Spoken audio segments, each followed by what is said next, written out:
Ben normalde bu hızlarda Transalp'te 5. vites 4000 devirlerde gidiyorum. Bunda bir 5000 devirler, 6000 devirler falan yapıyor.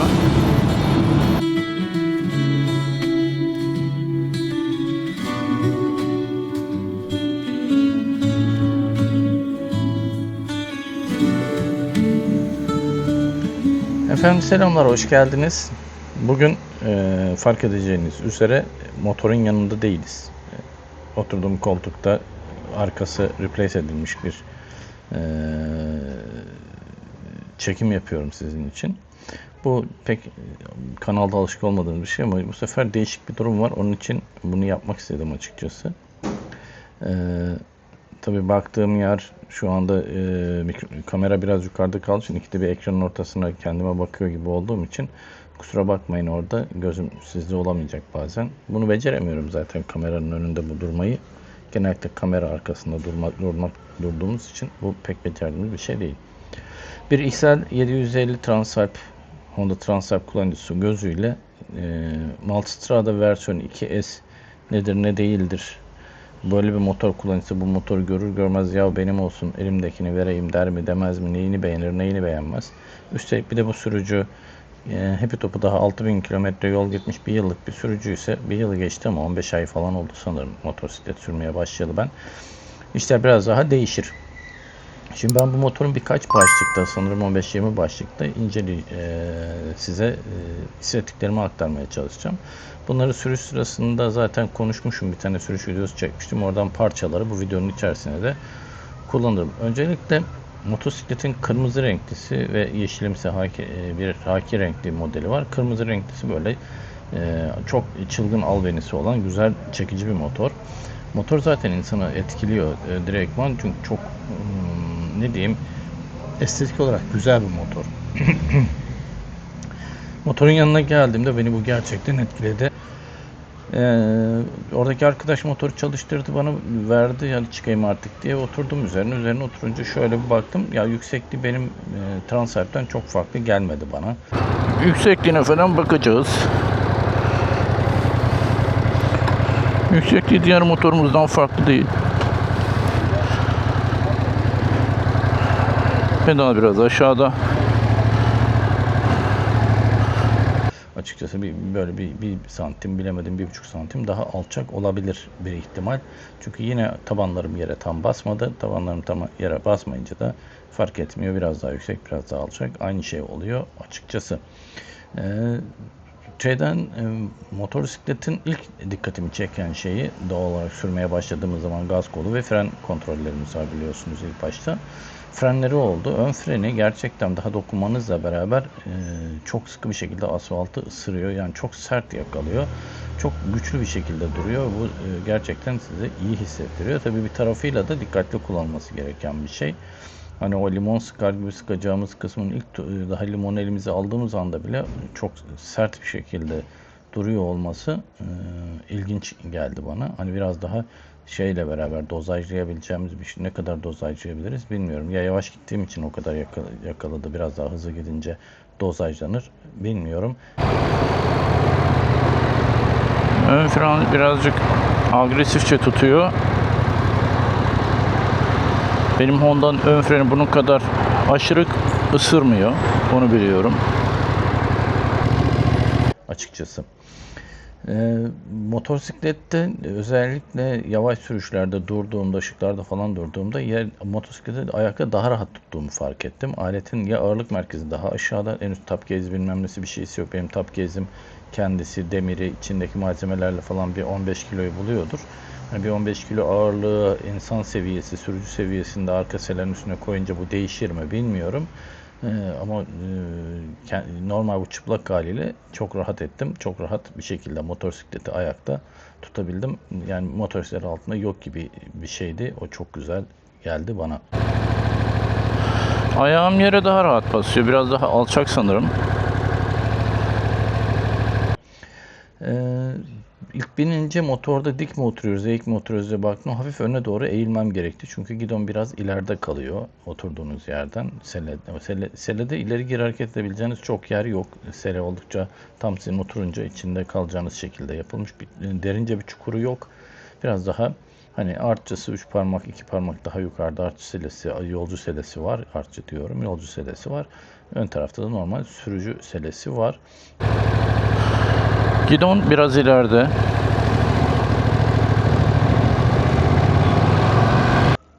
Bu bağlamda baktığınız zaman gidon için bir yükseltme gerekecek sanırım bu alet alınacak olursa. Arkasından yol giderken ben vitesli motorum. Benim normal quick shifter yok. Kendim debriyajı çekip değiştiriyorum. Debriyajı çekip vites değiştirmeye kalktım birkaç sefer ama quick shifter o kadar hassas ki ayağımın değmesiyle beraber vites pedalına kendisi otomatikman vitesi değiştirdi. Ben de artık ısrar etmeyi bıraktım. Debriyajla kendim değiştireyim diye uğraşmadım açıkçası. Ama aletin quick shifter'ı gerçekten çok iyi çalışıyor. Bir CVT motor kullanıyormuşçasına gidiyorsunuz. Sadece devir birdenbire yukarıya da aşağıya doğru hareket ediyor. Onun dışında vites değiştirdiğinizi anlamıyorsunuz bile. Zaten bu da çok enteresan. Benim Honda motosikletimde çok kemikli bir şanzıman sesi var. Yani vitesi çok rahat takıyorsunuz. Taktıkça şak diye bir vitese geçirme sesi gelirken burada öyle bir şey yok. Burada vitesler çok sessiz geçiyor. Hatta geçip geçmediği belli bile olmuyor günün sonunda. Özellikle quick shifter güzel çalışıyor. Çektiğinizde geliyor hemen. Önünde bir çok küçük olmayan bir gösterge LCD ekran var. 5,5 inç falan, 5,5 inç falandır sanırım. Daha büyük değildir. Varsa en fazla 6 inçtir.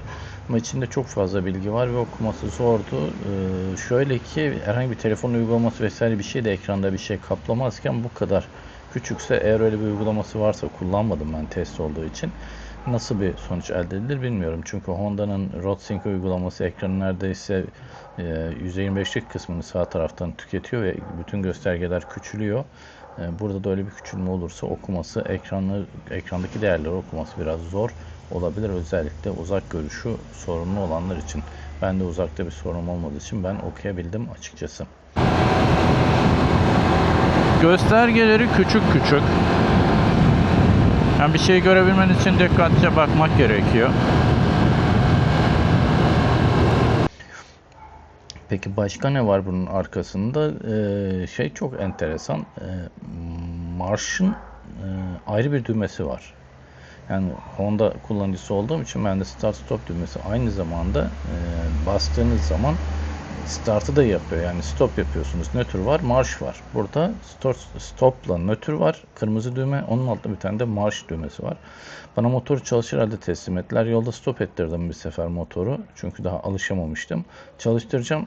Start düğmesinin yerini bulamadım. Yani siyah küçük bir düğme, o da kırmızı değil. Hani ateşleme yaptığı için kırmızı olur diye düşünüyorum. Etrafta başka kırmızı düğme de yok.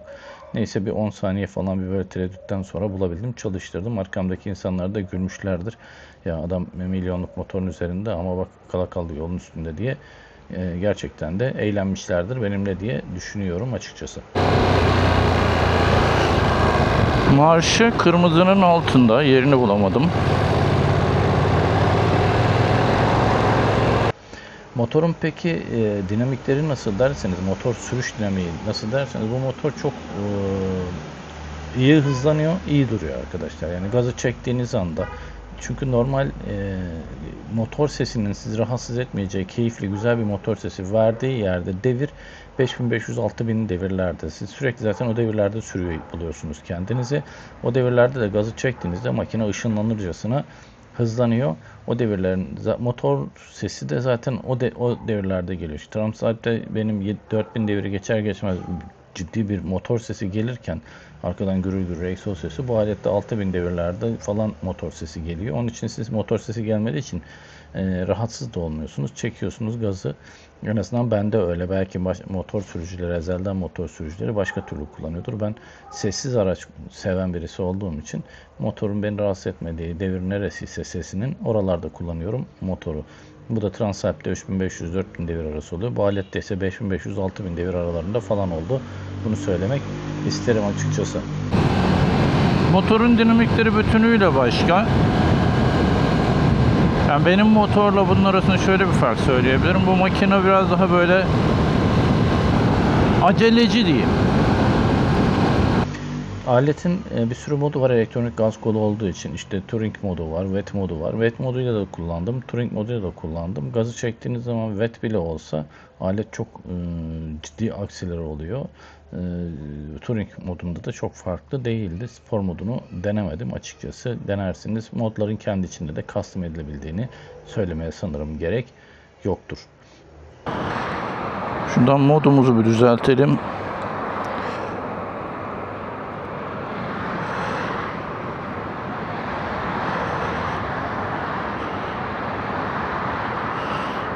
Normal sürüşü var mı? Urban var, Touring var, Enduro var. Sanırım Touring bunun normaline denk geliyor.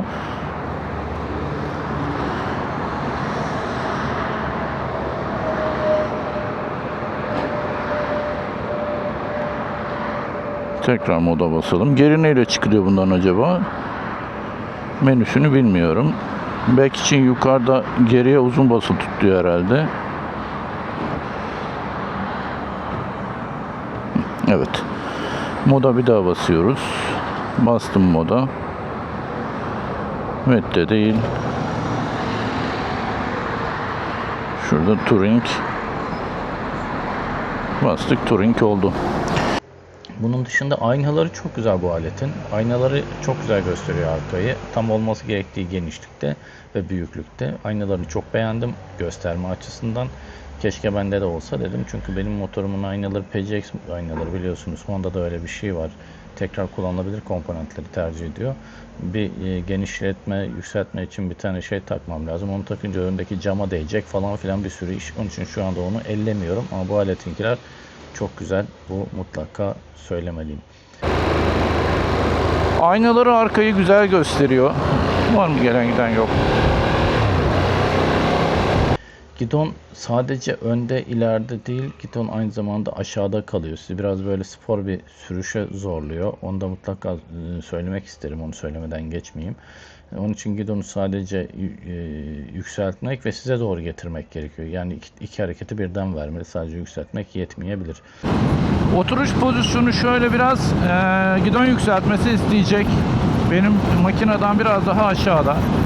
Ön taraf dönem amortisörlerin asistanları yükseltince biraz size doğru gelecektir ama onu mutlaka bakın rahat oturuşunuzu sağlayabilmek için. Transalp ile karşılaştırıyorum. Karşılaştırılan motorlar değil. Diyeceksiniz ki ya neyle neyi karşılaştırıyorsun ama benim bindiğim motor olduğu için ancak ondan referans alabiliyorum. Şimdi Transalp'te 4000 devir 6. vites 120 ile giderken bu aletle aynı hız ancak 5500 devir 6000 devirlerde yakalayabiliyorsunuz. Hep sürekli daha yüksek devirli kullanmak gerekiyor. Bu motorun hani en büyük farkı bu. Ama devirin yüksek olması motor sesini beraberinde getirmiyor. Ve çok hızlı o devirlere devirleniyor makine. Onun için de bir zorluk çıkarmıyor aslında. Benim mesela söylediğim devirlerde Transalp'i kullansam bağırış çağrış yolda gidiyor oluruz. Herkes döner döner bakar. Bu alette ise öyle bir ses çıkmıyor ama güç o devirlerde gerçekten alet çok güçlü. Yani gaz çekiyorsunuz gidiyor. Gaz bıraktığınız zaman da kompresyon yeterince geliyor. Eğer Rain moddaysanız kompresyon o kadar güçlü değil ama Touring moddaysanız kompresyon da gayet iyi ve rahatsız etmiyor. Ben normalde bu hızlarda Transalp'te 5. vites 4000 devirlerde gidiyorum. Bunda bir 5000 devirler 6000 devirler falan yapıyor. Aletin vites kutusu çok enteresan. Sıfır sesle çalışıyor. Yani bir CVT şanzıman varmış gibi altınızda. Vitesi değiştiriyorsunuz. Hiçbir ses gelmiyor. Sadece devir saatinden ve vites göstergesinden kaçıncı viteste olduğunuzu takip ederek ancak vitesleri anlayabiliyorsunuz. Yoksa çıt çıt hiçbir ayağınızın altında en ufak bir his yok. Onu söylemek isterim. Bilinçli bir tercih midir yoksa bir sorun mudur bilmiyorum. Rahatsız etmiyor. Sadece ya bir fiziksel harekete karşılık bir fiziksel bir şey hissetmeyince acaba gerçekten vitesi değiştirebildim mi falan diye göstergelere bakmanız gerekiyor. Çünkü hani motorun sesi de çok çıkmadığı için bir vites aşağı bir vites yukarıya götürdüğünüzde motorun sesi öyle çok gürültülü hale gelmiyor da çok sessizleşmiyor. Motor vites aralıkları gerçekten çok ilginç yapılmış bu aşamada. Ama vitesi hiç duymuyorsunuz, hissetmiyorsunuz. O bir garip. Bana o bir ilginç geldi.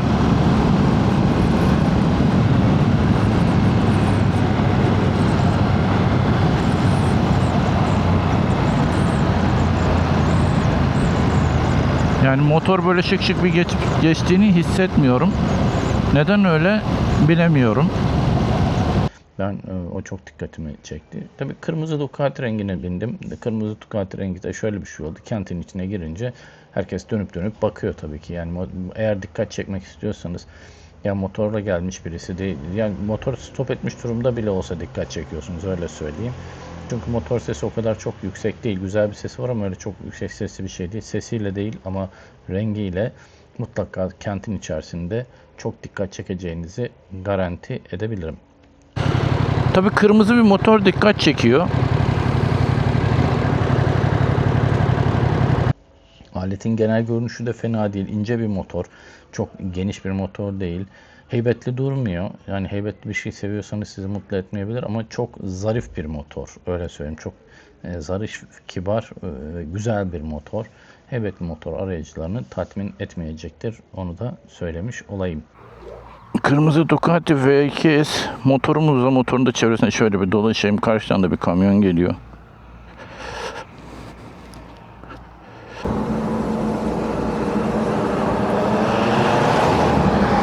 Makinenin arkadan görünüşü de böyle.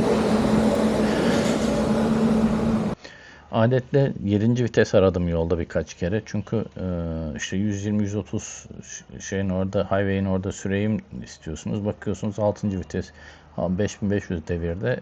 Zaten geriye kalmış 5000 devir daha. Herhalde 6. vites motora direkt bağlı. Arada dişli oranı falan yok. Ondan sonrası da 200'ün üzerine kadar, top speed'ini kaç bilmiyorum. 200'ün üzerine kadar da aynı vitesle devam edeceksiniz. Ama devam ederken de dediğim gibi bunu 6000, 5500, 6000 devirlerde yakalıyor. Bu da şunu getiriyor. Uzun yol yapacaksanız, mesela otobanda çok uzun mesafe sürecekseniz genellikle 6500, 7000 devirlerde kullanacaksınız demektir. Çünkü otoyol sürüşlerine genellikle 130, 145, 150 o aralarda gidiyoruz. Transalp bundan gene 1500, 2000 devir daha aşağıda bu hızları sağlayabiliyor. Ama tabii bu aletin o hızlara hızlanması, hemencecik hızlanması, hemencecik yavaşlaması, kıvraklığı vesaire mukayese kabul edecek bir şey değil bence. Fakat bu daha yüksek devir istiyor. İlginç bir şekilde bu hızlarda. Mesela 6. vites 4000 devirde 120 ile aşağı yukarı gider Transalp.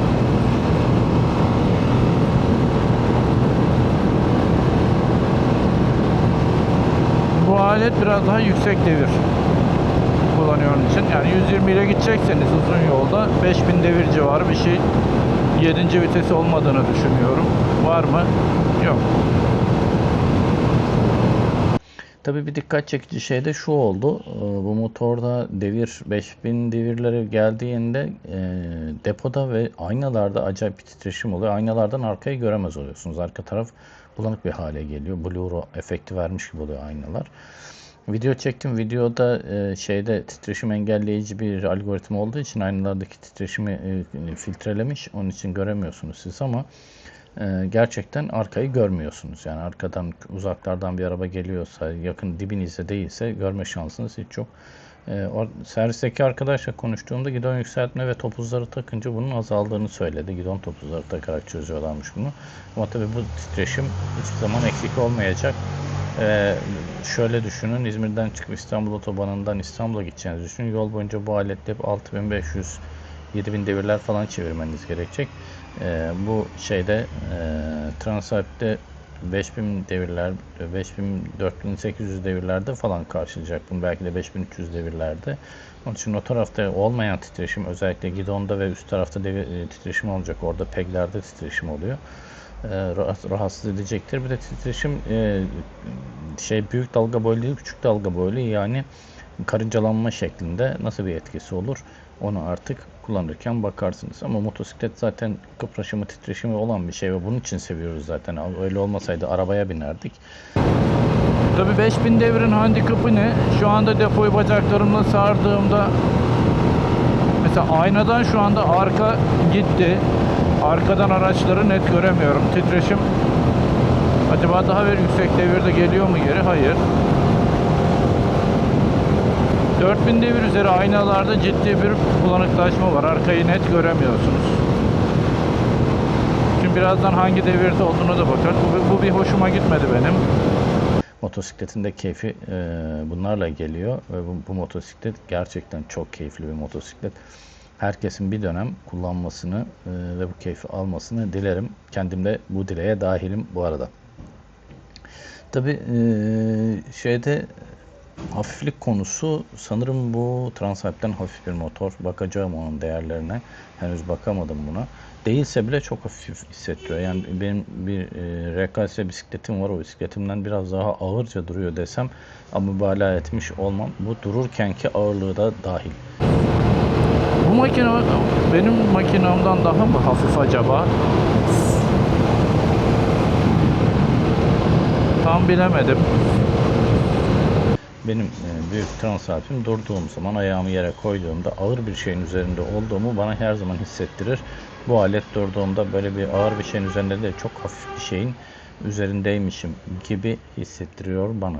Sanırım Sport Touring dedikleri segmentte bu motor, bakmadım ama o tarzın, o şeyin, sınıfın tarzı bu böyle muhtemelen. Hani Sport Touring mi diyorlar buna? Tarzı o olduğu için, Sport Touring olduğu için tarzı benim sürüş şeklime pek uymuyor. Ben sabah 8 çıkıp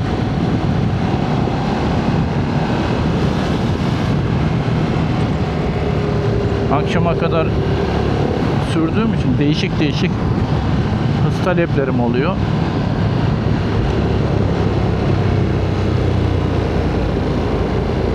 Suzuki'nin GSX S1000 GX'ini de test etmek istiyorum açıkçası. O 4 silindir farklı bir motor ama yapı olarak karşıdan baktığımda özellikle ön tarafın alçaklığı vesairesi, lastiği, lastik çapları falan birbirine çok benziyor. Onunla bakıp bir de bir üçüncü göz olarak ona bakmak istiyorum. Bir de tekrar 800 GS'e tekrar binmek istiyorum. Çünkü bu motorların üçü de sonraki motorum olmaya aday motorlar. V2S'i eğer dağlara, derelere gitmeyi bırakacak olursak, elbette bu da gider, gitmeyeceği yol olmaz ama Selatin'den Şirince'ye çıkan dağ yolunda Ducati V2S ile çıkmak ve orada bunu gören insanların diyeceği sözler gerçekten kötü şeyler olacaktır. İnsan kıyıp o yoldan bu motoru süremez. Transalp'le oradan yardırıp gidiyoruz normalde. Yoldaki çukur varsa dalıp çıkıyoruz gerekirse. Toprakta, çamurda. Bu aleti insan kıyıp da oralarda kullanamaz. Bu aletle sürülecekse bu asfaltta sürülür. CX'de, 800 GS'de asfaltta sürülür. Bunların hiçbirisinin dağ bayrağı vurulacak tarafı yok. Orada belki 900 GS olabilir ama ona da benim boyum yetmez. Benim çünkü 173 santim bir boyum var. 900 GS'de üstünde böyle tünemiş gibi kalırım. Onun takdir edersiniz ki. Selesi yumuşak, gidon genişliği çok yeterli. Çok daha geniş bir gidon genişliğine gerek yok. Aynaları da dediğim gibi çok iyi. Oturması çok rahat, yolculuğu rahat. Tabii çok öne yatık olduğunuz için bir zaman sonra belinizi ağrıyacaktır. Ona göre bir gidon yükseltmesi gerekecek. Makinenin yalnız gidonun genişliği, aynaların açısı, selesinin sertliği, bunlar gayet yeterli. Fazla yeterli hatta.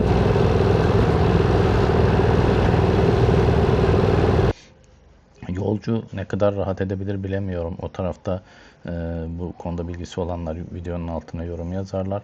Bence bu motosiklet, demin de dediğim gibi, herkesin deneyimlemesi gereken güzel, şahane bir motosiklet. Servis konusunda Türkiye'de 10 tane yetkili servisi var. Bunun dışında da anlaşmalı servisleri var. Onun için hani bir Avrupalı olarak güzel motosiklet. Bu motosiklete binip hani Asya'ya tura gidilir mi? Gidilmez. Türkiye'de tura gidilir mi? Eğer gideceğiniz yerde dağlara çıkmak, alternatif yolları kullanmak varsa gidilmez. Ama ana yollardan turistik bölgelere kendi motorunuzla ziyaretler yapacaksanız gerçekten tadından yenmez. Tek dediğim gibi uzun yoldaki o karıncalanma ve aynadaki titreşime bir çare bulmanız lazım. PEG'den gideremezsiniz ama gidondakini belki giderebilirsiniz. PEG diyorum, depodakini. Depoyu da bacaklarınıza çok sıkmazsınız, olur biter. Bir şekilde her şeyin çözümü bulunur. Gülü seven dikenine katlanır. Kırmızısı da gül kırmızısı zaten hani dikene de katlanacak diyorum. Bu motorla ilgili benden bu kadar. Bunun özellikle elektronik süspansiyonlu olmayanını hemen Transalp'le değiştirebilirim ama bir şeyden bir karar vermem gerekir. Bu kararda şöyle bir şey: ya dağlardan vazgeçmem lazım ya da Ducati'den. Bilmiyorum hangisinden vazgeçebilirim. O da önümüzdeki günlerde belli olacak. Bir sabah selamun aleyküm deyip böyle bir şeyle de karşınıza çıkabilirim. O sabah hiç gelmeyebilir.